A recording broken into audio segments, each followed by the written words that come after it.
noite, o clima ficou tenso neste protesto em Nova Lima, na Grande BH, nessa manhã. Moradores da localidade chamada Casquinho fecharam a MG30, que é a rodovia de acesso a Belo Horizonte, em protesto contra a administração pública, que deixou a comunidade inundada pelo esgoto da rede que estourou a semana toda. Hoje a revolta explodiu e o povo fechou a estrada na altura de Honório Bicalho. Botou fogo em pneus e entulhos, pararam o trânsito por quase 3 horas. A água suja de esgoto chegava até a estrada, onde quem está a pé, de bicicleta ou moto tem que passar devagar para não se molhar. A polícia militar foi chamada para negociar a retirada dos bloqueios e acalmar os ânimos.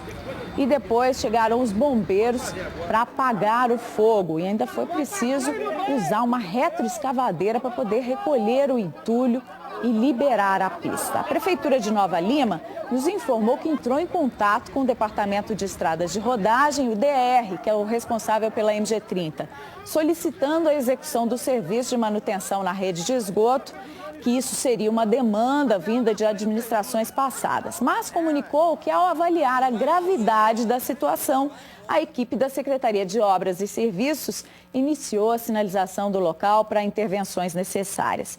Para isso será preciso interditar parte da rodovia. A expectativa é de que o serviço seja finalizado na próxima semana. Em Belo Horizonte, a Polícia Civil fez hoje uma operação em shoppings populares para flagrar a venda irregular e também a instalação de modems e decodificadores digitais, os chamados gatos. 7 lojas foram fiscalizadas e os agentes apreenderam centenas de equipamentos sem nota fiscal e que não poderiam ser comercializados por serem de empresas de telecomunicação. A operação começou a ser articulada depois de denúncias feitas por empresas de telefonia, internet e TV a cabo. Entre os produtos encontrados estavam modems, decodificadores, fios, cabos, antenas e carregadores. Os materiais foram apreendidos em 7 lojas espalhadas por 2 shoppings populares aqui da capital. Por enquanto, ninguém foi preso. Primeiro, a Polícia Civil quer analisar os equipamentos e recolher provas. E depois, identificar todos os suspeitos envolvidos no esquema criminoso. A polícia vai investigar também se funcionários das empresas denunciantes participavam das fraudes. Há suspeitas de que os aparelhos, que só podem ser entregues mediante contrato, foram repassados de forma irregular. O representante de uma das operadoras disse que vai aguardar a conclusão do inquérito antes de tomar providências. E deixa claro, em qualquer situação, o consumidor é o maior prejudicado. O assinante regular ele é diretamente prejudicado, porque o sinal clandestino ele produz ruído, ele diminui a qualidade do sinal de TV e muitas vezes quando a empresa vai apurar, o seu sinal está regular, está de acordo com as determinações da Anatel e quando vai se deparar nas ligações externas que possuem na rua e nos postes, são os clandestinos que estão dando essa interferência. A pessoa que adquire um produto clandestino de origem ilícita, objetivando ter a prestação de um serviço sem a devida contrapartida, está cometendo crime também.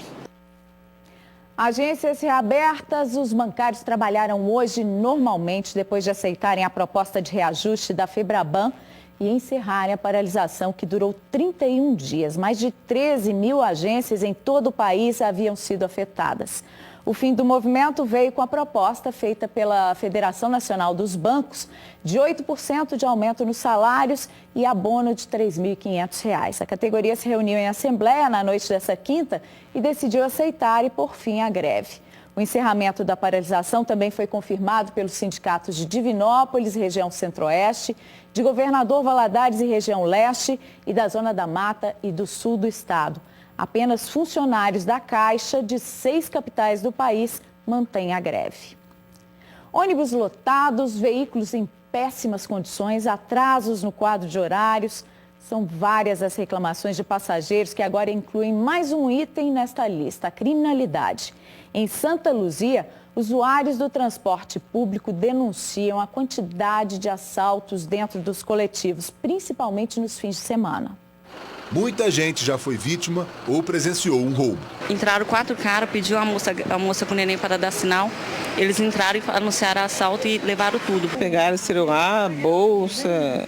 Este aqui é o 4155 que vai sair do São Gabriel e até o bairro Imperial, lá em Santa Luzia.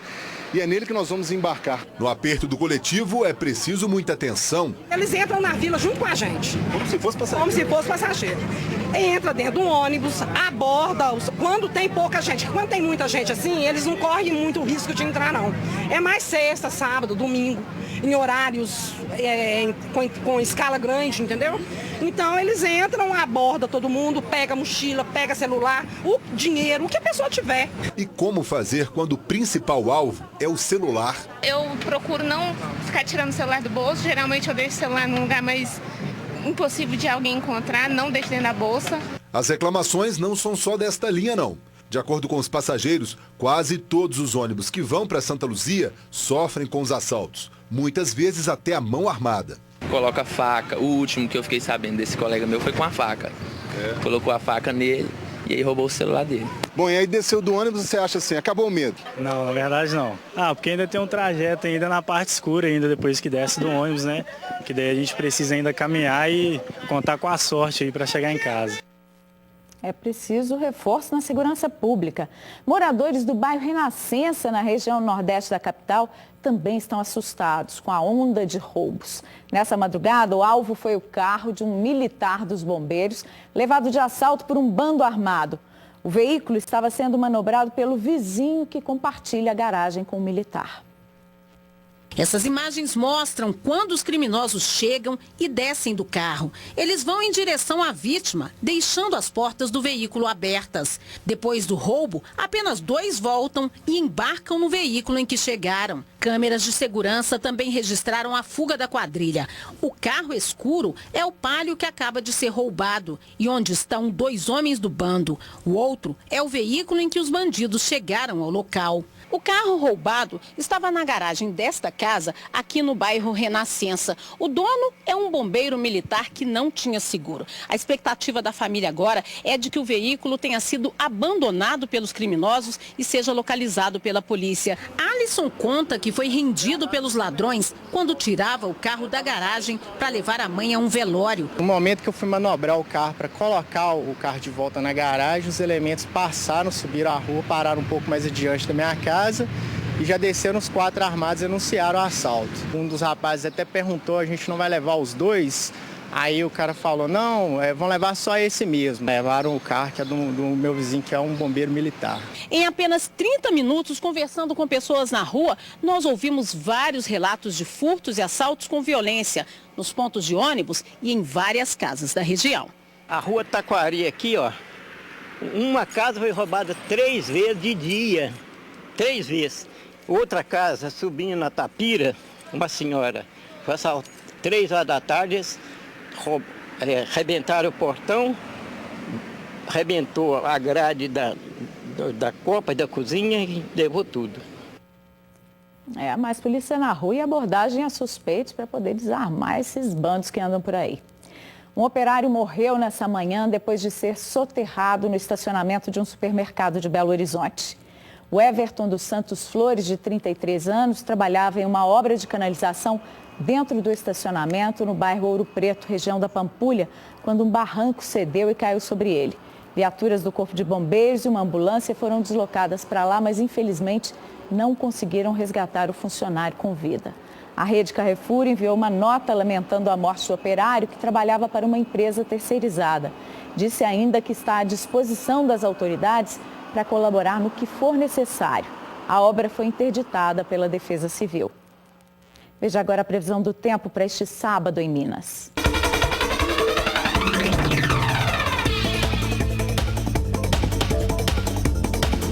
O céu deve ficar parcialmente nublado no noroeste, norte, centro, leste e sudeste. Nas outras regiões, o dia será de tempo ensolarado. Na capital, mínima de 14 e máxima de 29 graus. Em Pirapora, os termômetros vão dos 20 aos 37 graus. Dos 20 aos 30 em Pedra Azul. Em Santos Dumont, a temperatura oscila entre os 17 e os 29 graus. E em Maria da Fé, mínima de 9 e máxima de 25 graus.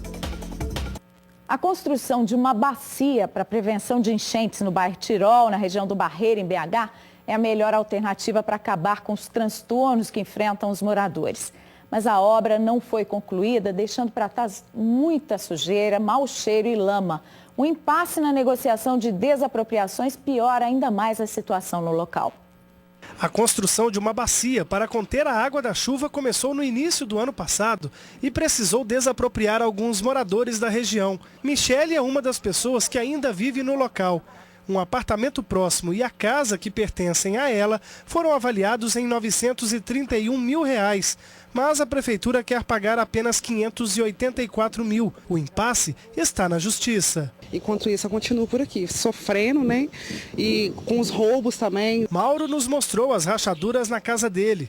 Depois que vários imóveis vizinhos foram derrubados, ele ficou com os prejuízos na residência, que corre o risco de cair. A prefeitura, os governantes, olham o nosso lado, que dê nós uma condição. Ou aluga uma casa para nós, um lugar que a gente vai ter uma vida saudável, ou dar solução no problema nosso. Moradores que não serão removidos reclamam do abandono da prefeitura com serviços básicos, principalmente do acesso às casas e da limpeza urbana. Mau cheiro, no dia que a gente vai alimentar não tem nem como, tanto mau cheiro, entendeu? E segurança para criança também, essa coisa aberta aí, né? Pode cair aí dentro, aí vai trazer consequências piores. Órgão de segurança pública, iluminação, não ficou aqui isolado. Segundo a Sudecarp, a obra orçada em mais de 110 milhões de reais inclui a implantação de 2 barragens, alças de acesso, ciclovia, parque, além do tratamento de esgoto. A intervenção deve terminar no segundo semestre de 2018. A Gerência Regional de Limpeza informou que a coleta de lixo é feita 3 vezes por semana e que na área há um mini compactador que faz o recolhimento do lixo em ruas estreitas. Em relação às desapropriações, a Prefeitura esclareceu que o processo está em fase de perícia judicial e só depois o valor da indenização será determinado. Terminou no início da noite a segunda audiência que apura os responsáveis pela queda do viaduto Batalha dos Guararapes, em Belo Horizonte, há pouco mais de 2 anos.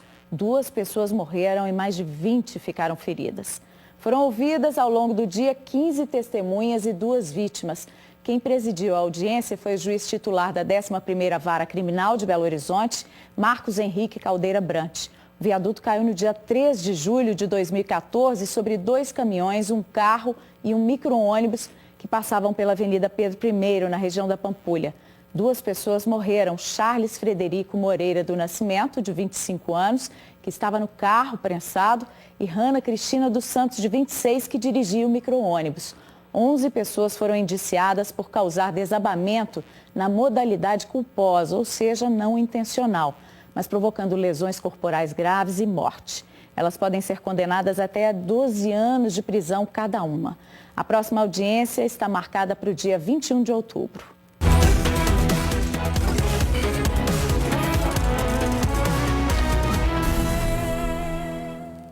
A Justiça Eleitoral acatou o pedido dos candidatos à Prefeitura de Belo Horizonte para redução do tempo de propaganda na TV. Com essa decisão, João Leite, do PSDB, e Alexandre Calil, do PHS, vão ter 5 minutos cada um no bloco da tarde. Este também será o tempo no bloco da noite e não mais de 10 minutos, como era determinado.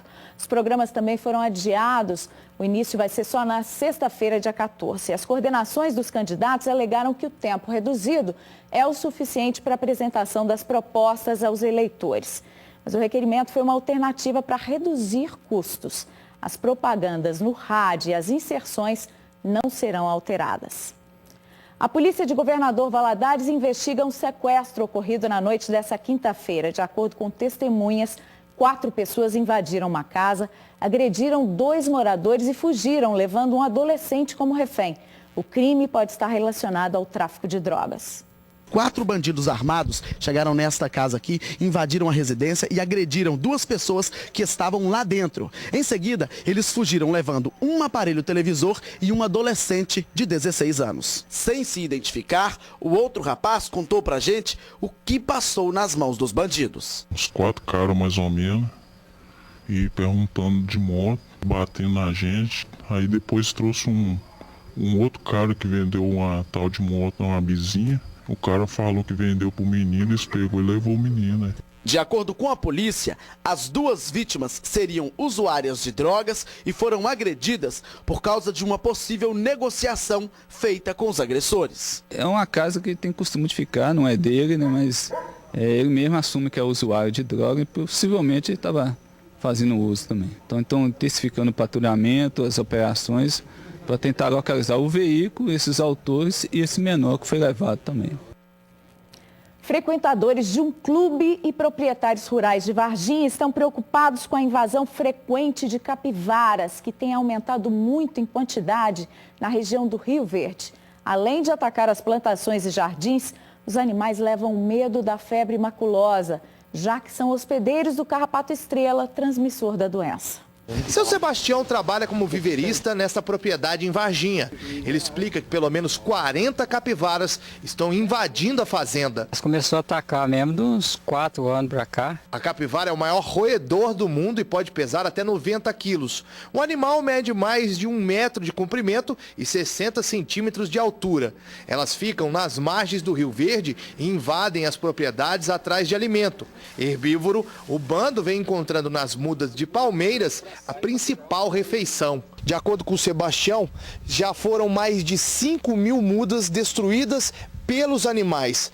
Um prejuízo de mais de R$5.000 para os viveristas. Nem a horta de um dos lavradores está livre dos bichos. Por isso, os proprietários tiveram que cercar as mudas e a plantação com uma tela. Tudo que você planta, elas comem. Mandioca, bananeira. Você não pode plantar nada sem cercar em volta. A maior preocupação dos agricultores e funcionários é com esse carrapato chamado de estrela ou pólvora.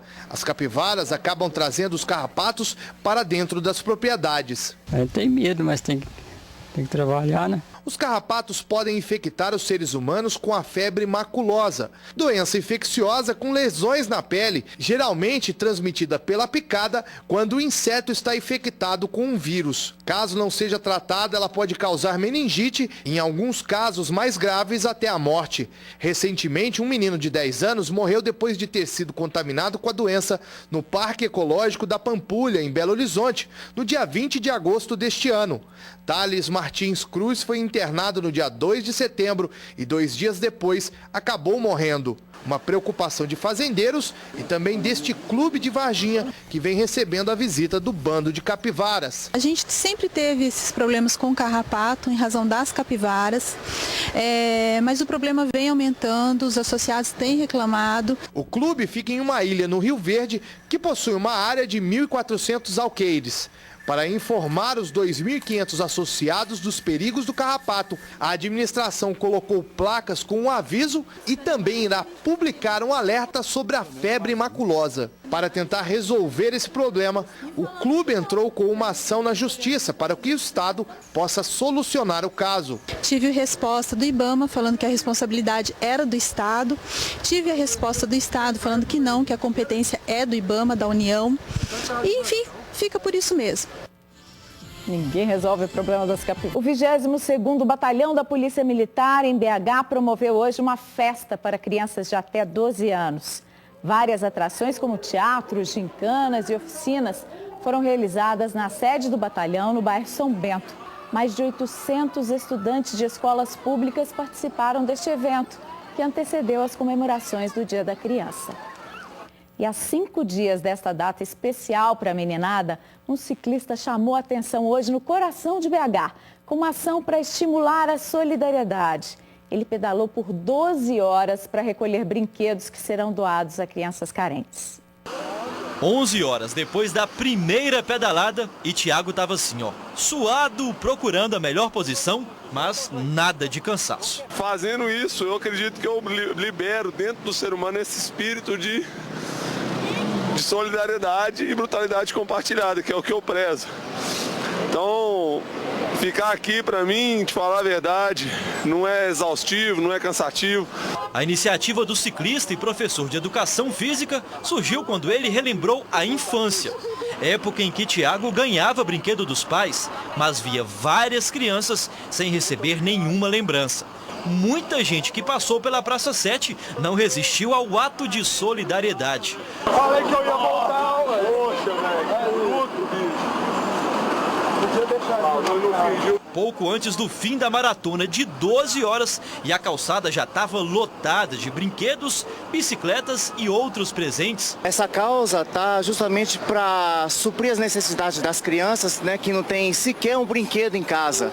Ele é um exemplo de, sem palavras, de atitude, né, ao próximo. Todos os brinquedos e materiais arrecadados aqui vão ser doados a crianças carentes do Jardim Filadélfia, na região noroeste aqui da capital, onde o Thiago mora. Pretendo fazer isso todo ano, quando tiver sangue circulante em minhas artérias. Eu pensei em levar tudo para casa na caminhonete, mas quando minha mulher viu a foto, ela, vamos ter que arrumar um caminhão. Poxa, Thiago, bacana demais. Força para você continuar nessa. O Jornal da Alterosa termina aqui. Boa noite de sexta-feira. Ótimo fim de semana a todos vocês.